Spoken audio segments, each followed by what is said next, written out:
네, 여러분 안녕하십니까? 아소라 공작단 5번째 시간입니다. 오늘은 지금 현재 녹화 중에도 계속 전쟁 중인 러시아와 우크라이나 한번 이 이야기를 해볼까 해서 급하게 저희가 준비했습니다. 그래서 언제나 우리에게는 든든한 우리의 팬이 있습니다. 방금 전 동남아 연구, 동남아 공연을 마치고 오신 우리 호재 분 작가님 또 오셨습니다. 안녕하십니까, 정호재입니다. 네. 사실 오늘 저희가 이 준비한 책은요, 최근에 그랑아리에서 출판했습니다. 구로카와 유지라고 하는 일본의 외교관이 쓴 유럽 최후의 대국, 우크라이나 역사라는 책을 가지고 한번 이야기를 해볼까 합니다.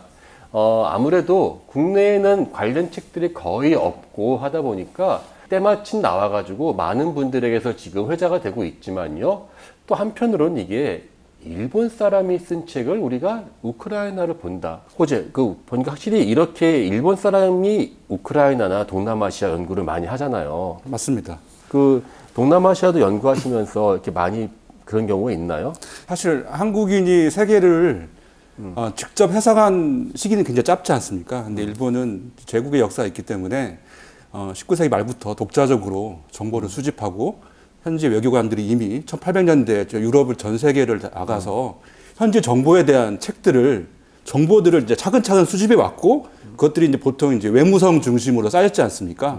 사실 이 작가분도 이제 외무성 출신이기 때문에 그 외무성에 쌓였던 100년 이상의 정보들을 차근차근 자기가 해석하고 그걸 역사서로 이제 꾸미는 거지 않습니까?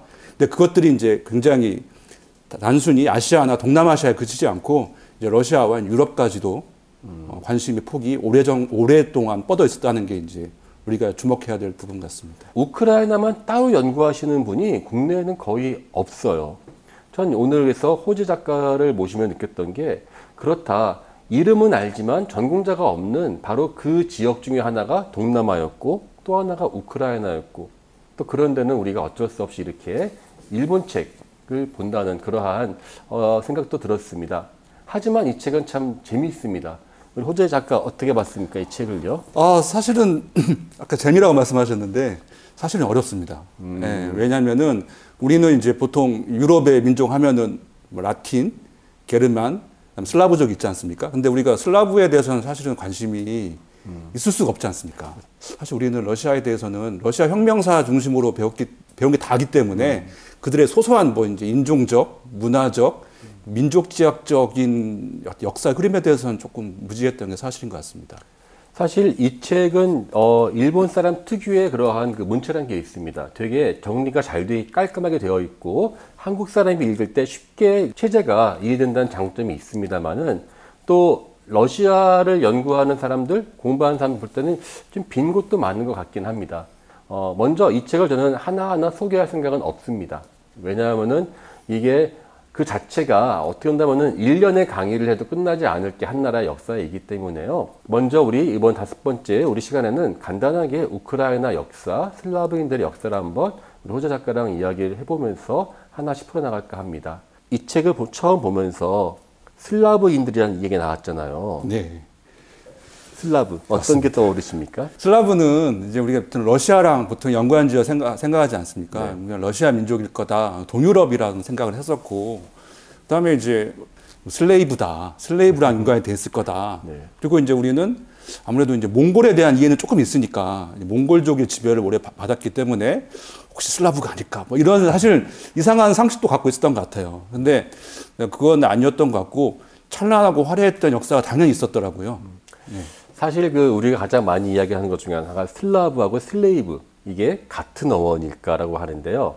정답은 같은 어원이 맞다고 합니다. 러시아 사람들은 그걸 인정하고 싶어 하지 않아요. 근데 러시아 제외 사람들은 이게 워낙에 노예로 많이 잡혀서 팔려 나갔던 사람들이라고 얘기하는 것들이 이제는 뭐 통용되고 있는 것 같습니다. 슬라브인들이 언제부터 시작되었던 것 같아요? 그래서 이 책에서도 그 점에 대해서 굉장히 설명을 하려고 노력하는데, 이 책의 표현에 따르면은 사람들이 이제 인지하지 못한 상황에서 슬라브족이 성장을 하고 지배를 받았음에도 동쪽 유럽의 지배적인 세력이 된 굉장히 미스테리하면서도 신비한 현상이라고 묘사를 하죠. 사실 되게 역설적인 그러한 이야기인데요. 슬라브에 대한 우리 이미지는 되게 그 뭐라 그럴까 변방 그리고 좀 거친 야만인들 같은 이미지가 강한데 실제로 슬라브란 사람들이 이 지역에 등장하는 것은 우리나라의 통일신라 시대쯤 됩니다. 올려봐야 그 정도고 사실 좀 이렇게 하나의 세력으로 등장한 것은 거의 고려 시대쯤 되는 뭐 키예프 루시 공국이 되어야지만 나오는 거거든요.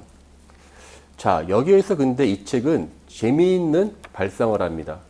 이 책의 출발은 바로 스키타이에서 출발을 한 것이었죠. 맞습니다. 스키타이랑 슬라브랑 연결된다는 생각 해보셨어요? 저는 사실은 깜짝 놀랐습니다. 아니 왜 시작이 스키타이일까? 스키타이는 우리가 알기는 이제 스테츠원을 중앙아시아를 휩쓸던 중앙아시아적인 관점이잖아요. 근데 우크라이나 상당히 서유럽 쪽에 붙어 있거든요. 사실은 어떻게 받았나요? 이걸? 실제로 이제 두 가지 의미가 있는데요. 우크라이나 땅 일부가 스키타이의 영역이었습니다. 이 스키타이는 그리스 헤로도토스의 기록에 처음 나오거든요. 그 흑해부터 시작해서 현재 우크라이나 일부를 점령하는 거대한 초원 국가였습니다. 그러니까 실제로 맞죠. 두 번째로 뭐냐면 스키타이는요, 야만인들의 대명사였습니다. 근데 실제 민족은 다르다고 보는 거죠. 그게 이제 러시아 사람들은 스키타이 사람들로부터 자기들이 이어졌다고 생각을 해요. 그 근거인즉슨 스키타이하고 그들의 일파가 사르마트인들이 서기 3세기까지 있습니다. 그 다음에 그 잘 아는 그 흉노에 그 관련 있는 훈족, 네. 훈족의 대이동이 쫙 있으면서 이 지역이 한 번 더 엎어지죠. 그 일부가 스키타이의 일부가 남아 있었고 그들이 결국은 슬라브인들이 되었다는 것이 러시아 사람들의 논리이죠. 아, 그러니까 강한 것과 연결시킬 수도 있겠고 실제로 일부는 스키타이와 훈노와 혹은 이 슬라브족이 어느 정도는 연관이 있으니까 기본적으로 유목생활을 했다면은 근데 그게 혈연적으로 관계가 있다고 보기는 어렵고 맞습니다. 그 정도면 사실 관계 없다고 봐야 되는 게 맞을 것 같은데 예. 러시아 사람들은 거기에 대해서는 되게 굳게 특히 소련 시절에 스키타이 슬라브서를 굳게 믿었습니다. 왜냐하면은 스키타이의 영토가 우크라이나부터 동쪽으로는 북경까지 가요. 그게 소련의 영토와 거의 일치하거든요. 하지만 사실은 별로 그렇게 신빙성은 저는 그렇게 많지 않다고 생각해요. 근데 실제로 전 세계 박물관에 가보시면 유라시아 문화를 설명할 때 스키타이로 모든 게 다 귀결되더라고요. 그렇죠. 스키타이는 사실 위대한 문화입니다. 그리고 그들이 현재 우리가 알고 있는 그 말을 탄 오랑캐의 이미지가 똑같은 스키타이의 이미지가 동쪽에서는 흉노, 서쪽에서는 그 스키타이라고 하는 두 축이 몇천 년간 이어져 왔었고 나중에 흉노에서 몽골까지 이어지는 거대한 유목 체계가 그때 만들어졌다라고 이야기하죠. 네. 그리고 그것이 바로 소련이라고 하는 거대한 땅이다. 네. 글쎄 저는 뭐 동의하기는 어렵습니다만은 예. 그래서 가장 이제 주목해야 될 역사가 이제 두 가지 정도 있어 보이는데요. 이제 키예프 러스 공국, 네. 그다음에 두 번째는 이제 몽골 지배 시대, 킵차크 한국 시대 두 가지라고 보여지는데요. 네. 일단 이 두 시기가 그 우크라이나 형성에 굉장히 결정적인 영향을 미쳤다고 볼 수 있을 것 같습니다. 그러니까 먼저 키예프 루시라는 이름, 요즘엔 키이우 루시라고 하는데요. 슬라브란 이름이 있고요. 네. 루스는 물론 러시아의 기원이죠. 네. 두 개가 같이 있는 이유 혹시 알고 계세요? 얼핏 들었는데요. 네. 원래는 이제 루스 공국이었다고 들었는데 네. 이제 키예프와 러시아가 워낙 지리적으로도 좀 약간 거리가 있고 그다음에 또 강도 다르고 네. 왕국을 설명할 때 이제 공국이라고 이렇게 따로 떼어서 설명했다고 들었습니다. 사실은 우리가 보면은 그 러시아를 의미하는 게 두 가지가 혼용되고 있어요. 슬라브족, 슬라브 계통, 러시아 계통. 근데요, 두 개 사실 다른 계통입니다. 슬라브는 아까 말한 슬레이브 같이 그러한 동유럽에 있는 그 모든 사람들의 통칭이라면요, 루스의 어원은 바이킹입니다. 그게 그 바링고이라고 해서 바링고이라는 사람들이 이 스웨덴 쪽에서 러시아 쪽으로 와요. 근데 그 러시아 사람들의 최초의 역사기, 우리로 말하면 삼국 사기 같은 책이죠. 원초 연대기라는 책이 있는데 거기에 따르면은 좀 러시아 사람들이 조금 그 부끄러울 것 같아요. 슬라브인들이 맨날 자기들끼리는 저기 싸우고 지도자 없으니까는 그 루스 사람들의 바이킹을 자기들이 스카우트해 옵니다. 우리의 왕 좀 해달라고. 그렇게 돼가지고 그때부터 그 원래는 그 스웨덴에서 온 사람들의 이름이 루시였는데 나중에 그 루스가 전체 그 슬라브인들을 대표하는 그러한 이름으로 되었습니다. 그럴 정도로 우리가 생각하는 그러한 그 러시아랑 우크라이나의 역사 자체가 우리 같은 이러한 그 아시아적인 역사하고는 너무 다르다는 생각을 좀 많이 했거든요. 네. 동남아시아는 어떻게 그 사람들끼리 막 이렇게 복잡하게 섞여 있는 역사 같은 게 보이나요? 당연히 있습니다. 예. 어떤 나라가 그렇게 될까요? 사실은 지금 동남아에 있는 거의 모든 국가가 국경선이 사실은 의미가 없을 정도로 서로 치열하게 왔다 갔다 했거든요. 동남아시아 같은 경우에 보면은 베트남과 라오스, 캄보디아, 태국, 미얀마가 있지 않습니까? 예. 사실 이 5개 국가들이 사실은 전성기에는 거의 뭐 전 동남아시아를 한 번씩은 다 지배했을 정도로 사실 왔다 갔다 했죠. 현재 국경이 의미가 없는 거네요. 그러니까 그 논쟁점이 있죠, 사실은. 예, 있을 정도로. 그러니까 지금 남아 있는 국가들은 한 번쯤은 그 전성기를 가진 나라들이죠, 사실은. 그러니까 자기가 마음대로 마음 먹으면 동남아 다 우리 땅 이렇게 말할 수 있는. 그렇죠. 가장 작은 나라가 이제 캄보디아인데 캄보디아만 해도 크메르 제국이라고 해서 태국을 사실은 식민지로 거느렸던 왕국이고요. 당연히 뭐 라오스나 이제 베트남 남쪽은 말할 것도 없고요. 그럴 정도로 이제 국경이라는 게 땅이 크면은 이제 민족은 이동하게 돼 있고 민족은 흥망성쇠를 거치기 때문에 사실 국경이라는 게 천년 단위로 보면은 굉장히 많이 바뀌지 않습니까? 근데 동남아도 이럴 정도고 중국은 더 말할 것도 없고요. 중국은 뭐 북방민족과 중국 민족이 사실은 한때는 뭐 3,000개 국가가 경쟁했다고 하지 않습니까? 그렇죠. 근데 이제 동유럽은 사실은 이제 우리의 상상력을 이제 뛰어넘는 것 같습니다, 사실은. 키예프 루시는 벨라루시, 러시아, 우크라이나를 합친 부분이기 때문에 여기에서 서로 너희 나라, 내 나라 자체 의미가 없는 겁니다. 근데 현대 국경선이 만들어지고 난 다음에 현대 국경선으로 원조 논쟁을 하고 있으니까 사실은 의미가 없죠.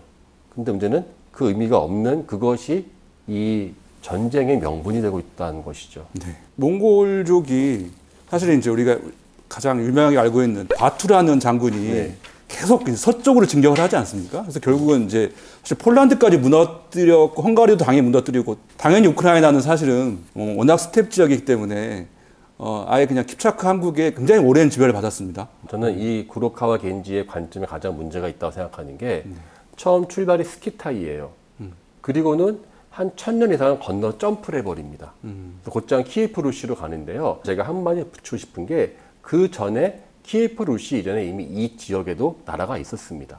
바로 하자르크 한국입니다.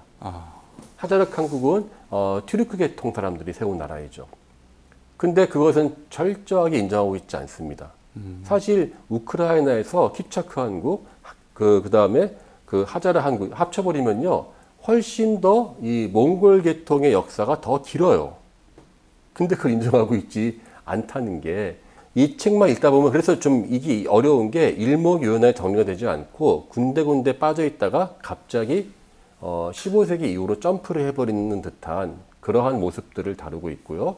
또 폴란드하고 러시아, 우크라이나 세 개의 막 싸움을 보여주는데 제3자가 보기에는 아무리 문장이 쉬워도 건너뛰는 게 많다 보니까 몽골 같은 경우는 이게 그 러시아 역사에서는요 타타르의 멍에라고도 이야기하거든요. 그렇게 해서 참 힘든 상황이었다 뭐 이렇게 이야기를 하는데 제가 볼 때는 오히려 이 슬라브인들은 되게 체계도 없이 좀 오합지졸 같은 그러한 사람들이었는데 몽골 지배하에서 사실 그 당시에 몽골은 전 세계에서 가장 뛰어난 국가 체계와 군사를 가지고 있었던 사람들이었거든요. 그 사람 밑으로 들어간 거예요. 그 사람들이. 그래서 오히려 저는 이때가 이 사람들이 강력한 국가로 성장하지 않았나 하는 생각이 좀 듭니다. 근데 이 대목은 사실은 굉장히 중요한 대목이라고 저는 생각을 하는데 몽골의 그러니까 동유럽 지배에 대해서 상당히 많은 이제 역사학자들이나 서구 쪽 어떤 패널들은 멍해라고 말씀하시잖아요.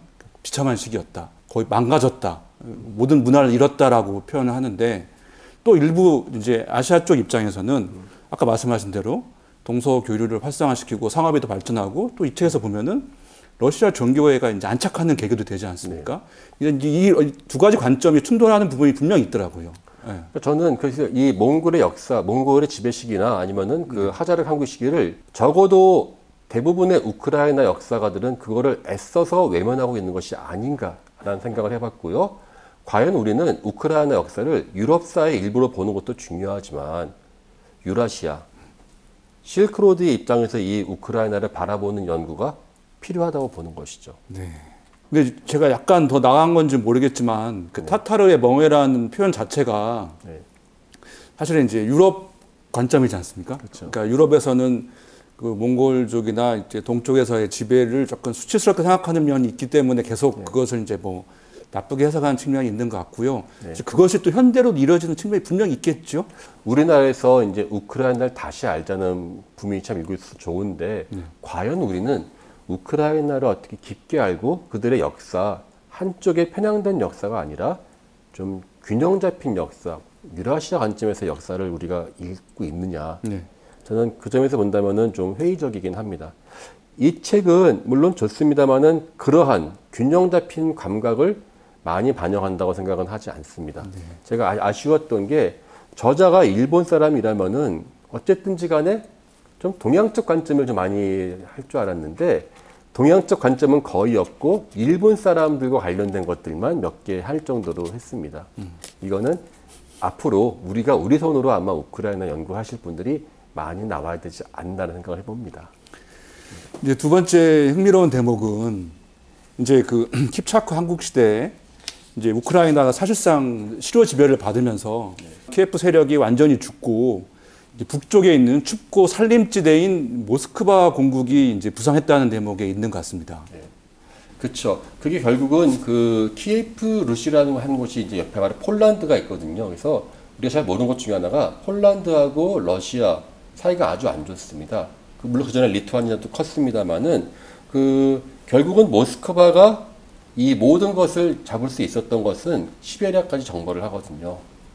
그러한 상황에서 더 이상 우크라이나는 이때부터 키예프 루시 멸망 이후로는 여기는 서방과 동방 유라시아 세력이 충돌하는 접점이 됐다고 생각이 들어요. 지금도 이게 많이 나옵니다만은 지정학적인 위치를 이야기 많이 하잖아요. 그 전까지는 유럽이라고 하는 세계가 이렇게 되게 좁았기 때문에 우크라이나가 그렇게까지 양쪽 세력의 접점이 아니었는데 몽골이 와서 이 세계가 커져 버렸거든요. 그러면서 변방이 아니었었던 우크라이나가 갑자기 양쪽 세력의 중간이 되어버리는 그 세계의 확장이 되어 간 것 같아요. 지금의 우크라이나가 결국 태동된 것도 모스크바의 그 발음과도 연결되어 있지 않나 하는 생각을 좀 해봅니다. 모스크바 중심으로 이제 슬라브 제국이 재편되면서 그러니까 당연히 모스크바 공국은 지정학적인 자기의 어떤 앞마당을 확보하고 싶어 하지 않습니까? 그렇죠. 폴란드와도 전쟁이 있었고 리투아니아도 경쟁자였고 더스 이제 독일이라는 등장을 하는데 그 모든 전쟁, 슬라브와 이 게르만족의 충돌에 있어가지고 그 중간지대에 있던 우크라이나가 비극의 땅이 된 건 참 안타까운 일입니다. 저는 오히려 그 중간자적인 상황에서 우크라이나하고 하는 저는 현대의 역사가 태어났다고 보거든요. 그 우리 왜 코사크라고 하지 않습니까? 왜 테트리스 춤추는 그 사람들. 코사크인들이 바로 처음 등장한 게 바로 이 중간자적인 입장에서 등장하기 시작하거든요. 저는 그래서 이 우크라이나라는 이름부터 자체가 변방 국가거든요. 오는 어디 있다. 크라이는 변방. 변방에 위치한 사람이라는 뜻이에요. 그러니까 우리나라 말하면 변방민국입니다. 우크라이나를 저희는 물론 이제 독립국가를 본다는 것은 이제 뭐 당연한 일이겠습니다만은 그 독립국의 시작이 이 사람들은 자신들의 변방성이었던 것 같아요. 코자크 얘기가 나와서 말씀인데 저희 이제 어릴 적 TV에서 했던 이제 대장 브리바라는 영화가 있지 않습니까? 저는 그 영화를 당연히 기억을 하는데 스토리는 몰랐는데 그 우크라이나 얘기가 담겨 있더라고요. 그래서 저는 그 대장 브리바를 보고 다시 한번 보고 약간 굉장히 인상적이었는데 그러니까 유목민족의 특징을 계속 유지하고 있는 코자크족이 나오지 않습니까? 근데 코자크족이 그 정말 세련된 폴란드 영주들한테 굉장히 멸시를 당해요. 그렇죠. 귀족 자제들한테. 그래서 그러니까 폴란드 입장에서 봤을 때는 우크라이나는 너무 변방에 이제 문명화가 덜 된 야만족인 거예요. 그래가지고 그것을 이제 그 자신들의 어떤 유목민족의 정체성으로 맞대응하는 그 문명의 충돌 지점이 너무 저는 멋지게 묘사돼서 놀랐습니다, 사실은. 근데 그 야만성이 지금도 우크라이나와 러시아에도 있습니다. 요즘 전쟁을 하지 않습니까? 그럼 되게 머리를 참혹하게 하는데 러시아에서 현재 이 전쟁에 대해서 그렇게 반전 여론이 크지가 않아요. 이 사람들은 기본적으로 전쟁을 하면서 우리는 야만스럽게 전쟁하는 마초맨들이다라고 하는 것에 대한 자긍심이 강한 것 같더라고요. 그 전쟁을 이해하기 위해서는 우리가 슬라브 역사, 슬라브 문화를 이해하지 않고는 좀 접근이 어려운 측면이 있겠네요. 이 사람들의 평생은 그 유럽에 대한 컴플렉스입니다. 제가 볼 때는. 그래서 대부분의 그 러시아 사람들 돈 좀 벌면은요, 애들 다 유럽에서 공부시킵니다. 유럽이 컴플렉스고, 그래서 이를 맞설 때 우리는 자랑할 건 뭡니까? 주먹밖에 없는 것이죠. 그리고 러시아가 유럽한테 이렇게 친절하게 내지는 부드럽게 외교를 한다? 그거는 러시아가 아닌 거예요. 그래서 더 강하게 때리고 위협할수록 오히려 러시아 사람들은 그래 우리 원래 이런 사람이다라고 하는 좀 그러한 컴플렉스를 힘으로 이렇게 바꾸는 또 그 전략이 또 나온 것이 소련이 아니었을까 싶어요. 네. 현대사 들어가기 직전에 하나만 정리하면은 이제는 우크라이나의 독립과 1차 세계대전, 2차 세계대전 직전까지의 상황인데요. 그러니까 우크라이나라는 나라가 본격적인 세계사에 등장한 건 어떻게 봐야 될까요? 일단은 그 우크라이나가 한번 이 코사크인들이 자기들끼리 막 자치를 하면서 19세기 중반부터 이제 우리도 한번 이제 민족 국가라는 걸 만들어 보지 않을까라고 하는 그 생각들이 지식인 사이에서 널리 이제 생겨나기 시작합니다. 하지만 그것이 일반 대중민들에까지 널리 퍼져지지가 않아요. 좋은 예가 일반 그 우크라이나어 있지 않습니까? 그걸 쓰는 사람들이 거의 없었고 농민들은 다 우크라이나 언어를 쓰고 네. 그 다음에 지식인들은 러시아 말을 쓰는 식으로 했기 때문에 그들의 자각운동이라는 게 그렇게 크지 않았습니다. 그래서 자기네들도 내가 이 러시아로부터 독립을 해야 돼 라는 생각보다는 그 테두리 안에서 자기들까지 지방 살면서 하나의 어떤 지역 공동체로서 살고 있었지 딱히 국가를 만들어야겠다라고 하는 강렬한 움직임은 그렇게까지 높지는 않았고 뭐 셰프첸코 같은 시인 몇 명이 있었지만은 저희가 생각한 것만큼 그렇게 강력하게는 나오지 않았습니다만은 저는 그렇게 알고 있었거든요. 네. 근데 이 책에는 그 19세기의 그런 지식인들의 활동들이 상당히 네. 자세하게 나와 있다는 것도 큰 이 책의 장점 중에 하나인 것 같습니다. 이게 역사를 모르면은 그 나라를 모르지 않습니까? 그래서 우리 5부는 여기까지 하고요. 6부에서 본격적으로 이제 한번 이 현대 20세기를 같이 이야기해보면 어떨까 하는데. 알겠습니다. 어떻습니까? 이 우크라이나 역사 좀 너무 복잡하지 않나요? 그러니까 우리는 이제 한반도라는 지형 안에서 단일 민족으로 4,000년을 버텨왔다고 믿기 때문에 당연히 아닐 텐데 믿고 있기 때문에 땅과 민족이 서로 교차하는 지점에 대해서는 사실 우리가 쉽게 판단이 어렵죠. 예. 네. 맞습니다. 우리가 아마 이 많은 지명들 약간만 검색해도 나올 수 있는 것이겠고요. 또 다 어렵게 보일 수 있겠지만 요거 한 가지만 기억하시면 될 것 같습니다. 우리가 생각하는 단일 민족 내지는 하나의 사람들이 오랫동안 살면서 나오는 역사가 우크라이나, 슬라브인들에게는 아예 없었다. 그거 하나만 우리가 이제 기억해도 이들을 이해하는 데 큰 도움이 되지 않을까 합니다. 네, 그럼 우리 5회는 여기서 마치고요. 다음 또 6회에서 또 재밌는 이야기 하겠습니다. 감사합니다. 수고하셨습니다.